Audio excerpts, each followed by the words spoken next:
কোথাও যেতে গেলে যেরকম আপনি ফ্রেশ হয়ে নেন, সেভ করে নেন যাতে আপনাকে সুন্দর লাগে, মানানসই হয় ওই পরিবেশের সাথে, তেমনই আপনাকে নেটওয়ার্ক করতে গেলে আপনাকে ওই পরিবেশের সাথে মানানসই হতে হবে। নেটওয়ার্কের যে মিটিংগুলো হয় সেই মিটিংগুলোতে একটা পরিবেশ আসে, সেই পরিবেশের সাথে যেমন আপনি আপনাকে ফ্রেশ করেছেন, সেভ করেছেন সুন্দর লাগার জন্য, তেমন ওই পরিবেশটাকেও ফ্রেশ এবং সেভ করতে হবে যাতে ওই পরিবেশটা সুন্দর হয়। এবং তাহলেই দেখবেন আপনার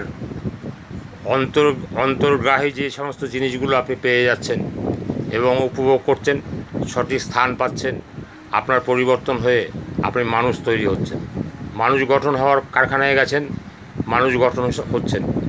মানুষ গঠন হওয়ার কারখানা একমাত্র মিটিং, সেই মিটিংগুলোতে যেতে হয়।